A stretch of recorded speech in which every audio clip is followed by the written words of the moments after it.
നമ്മളുടെ immune system നമ്മളുടെ തന്നെ ബോഡിക്ക് അഗെയിൻസ്റ്റ് വർക്ക് ചെയ്ത് തുടങ്ങുമ്പോഴാണ് ഓട്ടോ ഇമ്മ്യൂൺ ഡിസീസസ് ഉണ്ടാകുന്നത്. ഓട്ടോ ഇമ്മ്യൂൺ തൈറോയിഡിൻ്റെ പ്രശ്നങ്ങൾ ഉണ്ടാവാം, ഇൻഫ്ലമേറ്ററി ബവൽ ഡിസീസസ് ഉണ്ടാവാം, ആർത്രൈറ്റിസ് അഥവാ ജോയിൻറ്റിനെ ബാധിക്കുന്ന രോഗങ്ങളുണ്ട്, സ്കിന്നിനെ ബാധിക്കുന്ന auto immune രോഗങ്ങളുണ്ട്.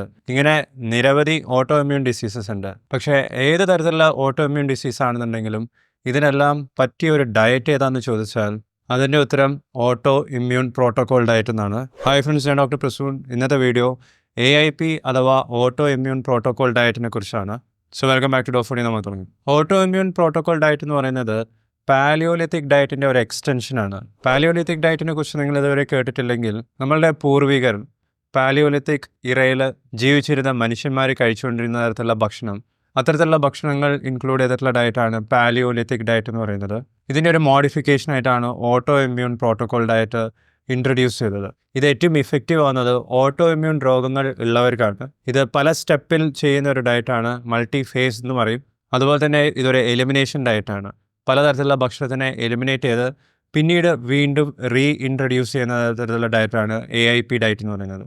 Auto immune protocol diet work ചെയ്യുന്നത് ചില തരത്തിലുള്ള ഭക്ഷണം നമ്മൾ ഒഴിവാക്കേണ്ടതുണ്ടെന്നാണ്. കാരണം ഇവർ പറയുന്നത് ചില തരത്തിലുള്ള ഭക്ഷണം കഴിച്ചു കഴിഞ്ഞാൽ നമ്മളുടെ ബോഡിയിൽ ഇൻഫ്ലമേഷൻ ഉണ്ടാവാം, നമ്മളുടെ ഗട്ട് മൈക്രോബിയത്തിൽ ഇംബാലൻസ് ഉണ്ടാവാമെന്നാണ്. അപ്പോൾ അത്തരത്തിലുള്ള ഭക്ഷണങ്ങൾ ഒഴിവാക്കിയിട്ടുള്ള ഡയറ്റാണ് AIP ഡയറ്റ് എന്ന് പറയുന്നത്. ഈ ഡയറ്റ് കണ്ടുപിടിച്ചത് പ്രശസ്തയായിട്ടുള്ള ബയോഫിസിസിസ്റ്റാണ് ഡോക്ടർ സാര ബാലന്റൈൻ.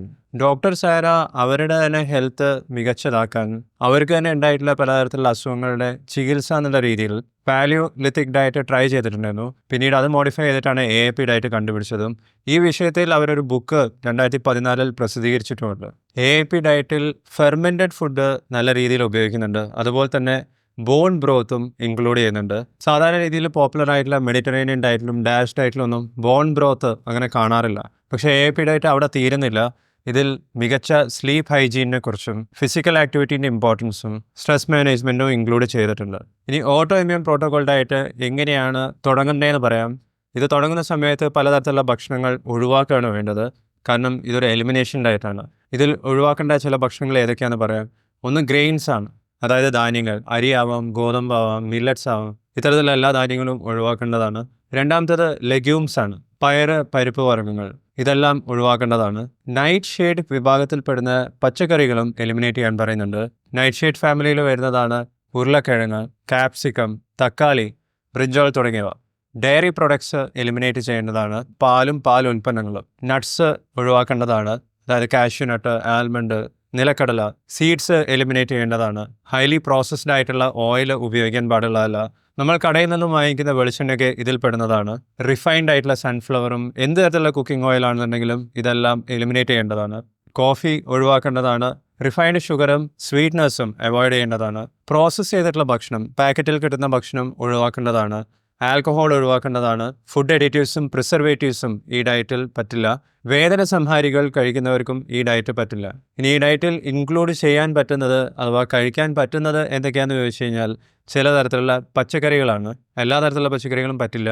ചില വർഗ്ഗത്തിലുള്ള ചേന പറ്റും, ടെപ്പിയോക്ക അഥവാ കപ്പ പറ്റുന്നതാണ്. ഇതൊക്കെയാണ് പ്രധാനമായി കാർബോഹൈഡ്രേറ്റ്സിന് വേണ്ടിയിട്ട് ഉപയോഗിക്കുന്നത്.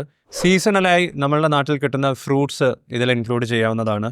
ചില തരത്തിലുള്ള പൊട്ടറ്റോവും ഇതിൽ ഇൻക്ലൂഡ് ചെയ്യാവുന്നതാണ്. മീറ്റ് ഇതിൽ ഇൻക്ലൂഡ് ചെയ്യാം. പ്രത്യേകിച്ചും ചിക്കനൊക്കെ AIP ഡയറ്റിൻ്റെ പ്രധാന ഭാഗമാണ്. കോൾഡ് പ്രസ്സോ അല്ലെങ്കിൽ വുഡ് പ്രസ് ചെയ്തിട്ടുള്ള വെജിറ്റബിൾസ് ഓയിൽ ഇതിൽ ഉപയോഗിക്കാവുന്നതാണ്.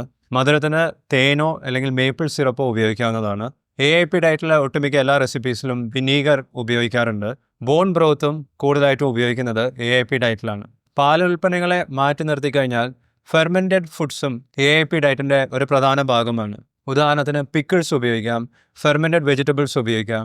AIP ഡയറ്റിൻ്റെ പലതരത്തിലുള്ള വേരിയേഷൻസ് ഇപ്പോൾ നിങ്ങൾ ഇൻ്റർനെറ്റിൽ സെർച്ച് ചെയ്യുകയാണെങ്കിൽ കാണാൻ സാധിക്കും. ചിലതിൽ ഫ്രൂട്ട്സിൽ അടങ്ങിയിരിക്കുന്ന നാച്ചുറൽ ഷുഗേഴ്സ് കുറയ്ക്കണമെന്ന് പറയാറുണ്ട്. ചിലതിൽ സാച്ചുറേറ്റഡ് ഫാറ്റ് കുറയ്ക്കണമെന്ന് പറയാറുണ്ട്. അതായത് നേരത്തെ പറഞ്ഞ വെജിറ്റബിൾ ഓയിൽസ് വുഡ് പ്രസ്ഡ് ആണെങ്കിലും കുറയ്ക്കണമെന്ന് പറയാറുണ്ട്. പ്രത്യേകിച്ചും സാച്ചുറേറ്റഡ് ഫാറ്റ്സ് കൂടി നിൽക്കുന്നത് കോക്കനട്ട് ഓയിലൊക്കെയാണ്. omega-6 അടങ്ങിയിട്ടുള്ള ഫാറ്റി ആസിഡ്സ് കുറയ്ക്കാൻ പറയുന്നുണ്ട്. എലിമിനേഷൻ ഫേസ് ചിലർക്ക് 1-2 മാസമാണ് നീണ്ടു നിൽക്കുന്നത്, ചിലർക്ക് അത് 5-6 മാസം നീണ്ടു നിൽക്കാം. ഇത് ഓരോരുത്തർക്കും വ്യത്യാസം ഉണ്ടാവും. ഓട്ടോ ഇമ്മ്യൂൺ ഡിസീസസിൻ്റെ സിംറ്റംസിൽ മാറ്റങ്ങൾ എപ്പോഴാണോ കണ്ടു തുടങ്ങുന്നത് അത്രയും കാലം എലിമിനേഷൻ ഫേസ് കണ്ടിന്യൂ ചെയ്യണമെന്നാണ് പറയുന്നത്. എലിമിനേഷൻ ഫേസ് കംപ്ലീറ്റ് ആയിട്ട് കഴിഞ്ഞാൽ പിന്നീട് ഓരോ തരത്തിലുള്ള ഭക്ഷണം വീണ്ടും നമ്മൾ ഇൻട്രൊഡ്യൂസ് ചെയ്യും. പക്ഷേ ഇതെല്ലാം കൂടിയും ഒരുമിച്ചല്ല ചെയ്യുന്നത്. ഓരോ തരത്തിലുള്ള ഭക്ഷണം ഓരോ ആഴ്ചയിൽ സമയമെടുത്ത് മെല്ലെ മെല്ലെയാണ് ഇൻട്രൊഡ്യൂസ് ചെയ്യുന്നത്. ഈ സമയം മോണിറ്ററിങ് അത്യാവശ്യമാണ്. എന്തെങ്കിലും മാറ്റങ്ങൾ വരുന്നുണ്ടോ എന്നുള്ളത് ശ്രദ്ധിക്കേണ്ടതാണ്. എന്തൊക്കെയാണ് ഓട്ടോ ഇമ്മ്യൂൺ പ്രോട്ടോകോൾ ഡയറ്റിൻ്റെ ബെനിഫിറ്റ്സ് എന്ന് പറയാം. പലതരത്തിലുള്ള സ്റ്റഡീസും നടത്തിയില്ല, പക്ഷേ കൂടുതലായിട്ടും നടത്തിയിട്ടുള്ളത് ഓപ്പൺ ലേബൽ സ്റ്റഡീസാണ്. ഓപ്പൺ ലേബൽ സ്റ്റഡീസ് എന്ന് പറഞ്ഞാൽ സ്റ്റഡിയിൽ പാർട്ടിസിപ്പേറ്റ് അവർക്ക് ഈ ഡയറ്റിൻ്റെ ബെനിഫിറ്റ്സ് കണ്ടുപിടിക്കാനാണ് ഇവർ സ്റ്റഡിയിൽ പാർട്ടിസിപ്പേറ്റ് ചെയ്യുന്നതെന്നുള്ള കാര്യം അറിയുന്നതാണ്. അതുകൊണ്ട് തന്നെ അതിൻ്റെ റിസൾട്ട്സിൽ ബയസ് ഉണ്ടാവാം. ഇതുവരെ നടത്തിയിട്ടുള്ള എല്ലാ സ്റ്റഡീസിലും പറയുന്നത് ഓട്ടോ ഇമ്മ്യൂൺ ഡിസീസസിൽ സിംറ്റംസ് സിഗ്നിഫിക്കൻ്റ്ലി മെച്ചപ്പെടുന്നതായിട്ടും കണ്ടിട്ടുണ്ട്. പ്രത്യേകിച്ചും ഇൻഫ്ലമേറ്ററി ബവൽ ഡിസീസസ്. ഇതിൻ്റെ ഉദാഹരണമാണ് ക്രോൺസ് ഡിസീസും അൾസറേറ്റീവ് കോളൈറ്റിസ് ഒക്കെ. ഇൻഫ്ലമേറ്ററി ബവൽ ഡിസീസസിനെ കുറിച്ച് കൂടുതൽ അറിയാൻ നിങ്ങൾക്ക് താല്പര്യമുണ്ടെങ്കിൽ ഇതിനു മുമ്പ് ഞാൻ വീഡിയോ പബ്ലിഷ് ചെയ്തിട്ടുണ്ട്. ആ വീഡിയോസിനൊക്കെ ലിങ്ക് നിങ്ങൾക്ക് കാർഡ്സിലും ലൈക്ക് ബട്ടൻ്റെ താഴെയും കാണാം. ഹാഷിമോട്ടോസ് തൈറോയിഡൈറ്റിസ് എന്ന് പറയുന്നത് ഒരു തരത്തിലുള്ള തൈറോയിഡ് ഡിസീസാണ്, പക്ഷേ അത് ഓട്ടോ ഇമ്മ്യൂൺ ആണ്. ഈ അസുഖത്തിൻ്റെ സിംറ്റംസും AIP ഡയറ്റ് ഫോളോ ചെയ്യുന്നവർക്ക് മെച്ചപ്പെടുന്നതായിട്ട് കണ്ടിട്ടുണ്ട്. സോറിയാസിസിലും സിസ്റ്റമിക് ലൂപ്പസ് എറിത്തമെറ്റോസിസിലും റുമറ്റോയ്ഡ് ആർത്രൈറ്റിസ്, ഇങ്ങനെ പല തരത്തിലുള്ള ഓട്ടോ ഇമ്മ്യൂൺ ഡിസീസസ് ഉണ്ട്. ഇതിലൊക്കെ നിങ്ങൾക്ക് ഈ ഡയറ്റ് ട്രൈ ചെയ്യാവുന്നതാണ്. ഈ ഡയറ്റ് ഫോളോ ചെയ്യുന്ന സമയത്ത് ഇൻഫ്ലമേറ്ററി മാർക്കേഴ്സ് നമ്മൾ ബ്ലഡ് ടെസ്റ്റ് ചെയ്തിട്ട് നോക്കുന്ന നമ്പറാണ്. CRP എന്നൊക്കെ പറയുന്നത് ഇത്തരത്തിലുള്ള ഇൻഫ്ലമേറ്ററി മാർക്കറിൻ്റെ ഒരു എക്സാമ്പിളാണ്. ഇത് കുറയുന്നതായിട്ടും കണ്ടിട്ടുണ്ട്. AIP ഡയറ്റിൻ്റെ പ്രധാന ഭാഗം എന്ന് പറയുന്നത് ഫെർമെൻറ്റഡ് ഫുഡും ബോൺ ബ്രോത്തും ഫ്രൂട്ട്സും വെജിറ്റബിൾസുമാണ്. ഇത്രയും ഫൈബർ അടങ്ങിയിട്ടുള്ള ഭക്ഷണം കഴിക്കുന്ന സമയത്ത് അതിൽ നിന്നും പോളിഫിനോൾസ് കിട്ടും, പലതരത്തിലുള്ള ബയോ ആക്റ്റീവ് കോമ്പൗണ്ട്സ് നമ്മളുടെ ബോഡിക്ക് ആവശ്യമുള്ളത് കിട്ടും. പക്ഷേ അധികം ആൾക്കാരും സാധാരണ രീതിയിൽ കഴിച്ചുകൊണ്ടിരിക്കുന്ന ഗ്രെയിൻസ് ഒഴിവാക്കുന്ന സമയം ഇവരുടെ ക്വാളിറ്റി ഓഫ് ലൈഫ് ഇമ്പ്രൂവ് ചെയ്യുന്നതായിട്ട് കണ്ടിട്ടുണ്ട്. ഇൻറ്റസ്റ്റൈൻ്റെ പെർമിബിലിറ്റി കുറയുന്നതായിട്ട് കണ്ടിട്ടുണ്ട്. അത് വേറെ രീതിയിൽ പറയുകയാണെങ്കിൽ ലീക്കി ഗട്ട് സിൻഡ്രോത്തിൻ്റെ സിംറ്റംസ് കുറയുന്നതായിട്ട് കണ്ടിട്ടുണ്ട്. ഇവരുടെ ഉറക്കം മെച്ചപ്പെടുന്നതായിട്ടും ഓവറോൾ ഹെൽത്ത് ഇമ്പ്രൂവ് ചെയ്യുന്നതായിട്ടും കണ്ടിട്ടുണ്ട്. ഇനി AIP ഡയറ്റിൻ്റെ പ്രശ്നങ്ങൾ എന്തൊക്കെയാണെന്ന് നോക്കാം. ഇതൊരു റെസ്ട്രിക്റ്റീവ് ഡയറ്റാണ്. കൂടുതൽ നമ്മൾ സാധാരണ രീതിയിൽ കഴിച്ചുകൊണ്ടിരിക്കുന്ന ഭക്ഷണം കഴിക്കേണ്ട എന്നാണ് AIP ഡയറ്റിൽ പറയുന്നത്. അതുകൊണ്ട് തന്നെ എലിമിനേഷൻ ഫേസ് കൂടുതൽ കാലം നീണ്ടു നിൽക്കുകയാണെന്നുണ്ടെങ്കിൽ പലതരത്തിലുള്ള ന്യൂട്രീഷണൽ ഡെഫിഷ്യൻസി ഉണ്ടാവാൻ സാധ്യതയുണ്ട്. അപ്പോൾ അധികം ആൾക്കാർക്കും ചിലപ്പോൾ സപ്ലിമെൻറ്റ്സ് എടുക്കേണ്ടി വരും, അല്ലെങ്കിൽ ആ ന്യൂട്രീഷണൽ ഡെഫിഷ്യൻസി കാരണം പുതിയ തരത്തിലുള്ള പ്രശ്നങ്ങൾ ഉണ്ടാവാം.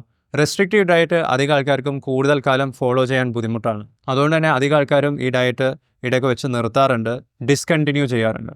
മറ്റൊരു പ്രശ്നം എന്ന് പറഞ്ഞാൽ AIP ഡയറ്റിൻ്റെ ബെനിഫിറ്റ്സ് നോക്കാൻ നടത്തിയിട്ടുള്ള ഒട്ടുമിക്ക എല്ലാ സ്റ്റഡീസും ഓപ്പൺ ലേബൽ സ്റ്റഡീസാണ്. നമുക്ക് ഓപ്പൺ ലേബൽ സ്റ്റഡീസിനേക്കാളും കുറച്ചും കൂടി ഡിപ്പെൻഡ് ചെയ്യാൻ പറ്റുന്നതും കുറച്ചും കൂടി വിശ്വസിക്കാൻ പറ്റുന്നതും റാൻഡമൈസ്ഡ് കൺട്രോൾ സ്റ്റഡീസാണ്. അതായത് 2 ഗ്രൂപ്പ് വേണം. ഒരു ഗ്രൂപ്പിന് AIP ഡയറ്റ് ഫോളോ ചെയ്യുന്നു, മറ്റേ ഗ്രൂപ്പിന് AIP ഡയറ്റ് അല്ല ഫോളോ ചെയ്യുന്നത്. പക്ഷേ AIP ഡയറ്റ് ഫോളോ ചെയ്യുന്നവർക്ക് അവർ ഈ ഡയറ്റാണോ ഫോളോ ചെയ്യുന്നതെന്നുള്ള കാര്യം അറിയാൻ പാടില്ല. ബ്ലൈൻഡഡ് സ്റ്റഡീസാണ് നടത്തേണ്ടത്. അങ്ങനെ നടത്തിയിട്ടുള്ള സ്റ്റഡീസ് വളരെ കുറവാണ്. അത്തരത്തിലുള്ള എവിഡൻസും കുറവാണ്. സിവിയർ ഇൻഫ്ലമേറ്ററി ബവൽ ഡിസീസ് ഉള്ളവർ 10 ആഴ്ച auto immune protocol diet try ചെയ്യുന്ന സമയത്ത് അവരുടെ സിംറ്റംസ് വേഴ്സൺ ചെയ്യുന്നതായിട്ട്, അതായത് കുറച്ചും കൂടി വഷളാവുന്നതായിട്ടും കണ്ടിട്ടുണ്ട്. അതുകൊണ്ട് നിങ്ങൾ പെട്ടെന്ന് നിങ്ങളുടെ ഡയറ്റ് ചേഞ്ച് ചെയ്യുന്നതിന് മുമ്പേ നിങ്ങളുടെ ഡോക്ടറുമായി ചർച്ച ചെയ്യണം. നിങ്ങളൊരു ഹെൽത്തി കേരള ഡയറ്റാണ് നോക്കുന്നതെങ്കിൽ കാർഡ്സിലുള്ള ലിങ്കിൽ ക്ലിക്ക് ചെയ്യുക. ഞാൻ റെക്കമെൻഡ് ചെയ്യുന്ന അത്തരത്തിലുള്ള ഡയറ്റ് നിങ്ങൾക്ക് ഡൗൺലോഡ് ചെയ്യാൻ സാധിക്കുന്നതാണ്. നിങ്ങൾ എപ്പോഴെങ്കിലും auto immune protocol diet follow ചെയ്തിട്ടുണ്ടെങ്കിൽ നിങ്ങളുടെ എക്സ്പീരിയൻസ് എന്തായിരുന്നു എന്നുള്ളത് വീഡിയോയുടെ താഴെ കമൻറ്റ് ചെയ്യുക. നിങ്ങൾക്ക് ഡാഷ് ഡയറ്റിനെ കുറിച്ചും മെഡിറ്ററേനിയൻ ഡയറ്റിനെ കുറിച്ച് കൂടുതൽ അറിയാൻ താല്പര്യമുണ്ടെങ്കിൽ ഈ പ്ലേലിസ്റ്റിലുള്ള വീഡിയോസ് കാണുക. ഈ വീഡിയോ ഇഷ്ടപ്പെട്ടാൽ ലൈക്ക് ചെയ്യുക, ഷെയർ ചെയ്യുക. ചാനൽ സബ്സ്ക്രൈബ് ചെയ്തതിന് നന്ദി. ഞാൻ നിങ്ങൾ അടുത്ത വീഡിയോയിൽ കാണാം. ബൈ.